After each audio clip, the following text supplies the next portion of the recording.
Nowadays, if you click on something online, you want it to immediately be processed and immediately be sent home. ಇಂದು online ಮೂಲಕವಾಗಿ ಏನಾದರೂ ನೀವು click ಮಾಡೋದಾದರೆ ಅದು ಬೇಗನೆ ನಿಮ್ಮ ಮನೆಗೆ ಬರುತ್ತದೆ. Not even too many clicks, just one click, I want it to be done. ಒಂದೇ ಕ್ಲಿಕ್ಕಲ್ಲಿ ಅದು ಆಗಬೇಕೆಂದು ಬಯಸುವಾಗ ಆ ಕಾರ್ಯ ನಡೆಯುವುದನ್ನು ನೀವು ಕಾಣುತ್ತೀರಿ. We want everything instantly. ನಾವು ತಕ್ಷಣವಾಗಿ ಎಲ್ಲವನ್ನು ಬಯಸುತ್ತೇವೆ. We want everything now. ಈಗಲೇ ಬೇಕೆಂದು ಕೇಳುತ್ತೇವೆ. It's the right now mentality. ಈಗಲೇ ಆಗಲೇ ಬೇಕು ಎನ್ನುವಂತಹ ಮನಸ್ಥಿತಿ.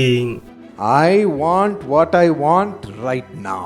ನನಗೆ ಏನು ಬೇಕು ಅದು ಈಗಲೇ ನನಗೆ ಬೇಕು. It is not so with prayer. ಆದರೆ ಅದು ಪ್ರಾರ್ಥನೆ ಒಂದಿಗೆ ಹಾಗೆಯಲ್ಲ. Sometimes you are able to see immediate answers coming to you. ಕೆಲವು ಸಾರಿ ನಿಮಗೆ ಬೇಗನೆ ಉತ್ತರ ಬರುವಂಥದ್ದನ್ನು ನೀವು ಕಾಣುತ್ತೀರಿ. Sometimes you have to wait. ಕೆಲವು ಸಾರಿ ನೀವು ಕಾಯಬೇಕು. We don't know why we are being led that way.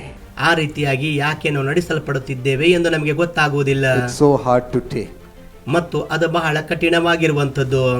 You become so demotivated and we stop praying. ಬಹಳ ನಿರಾಶಾದಾಯಕರಾಗಿ ನಾವು ಅಲ್ಲಿಯೇ ನಿಲ್ಲಿಸಿ ಬಿಡುತ್ತೇವೆ.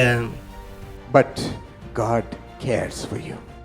ಆದರೆ ದೇವರು ನಿಮಗಾಗಿ ಕಾಳಜಿ ವಹಿಸುತ್ತಾರೆ. He cares about what you want. ನಿಮಗೆ ಏನು ಬೇಕು ಎಂದು ಕಾಳಜಿ ವಹಿಸುತ್ತಾನೆ. What you need.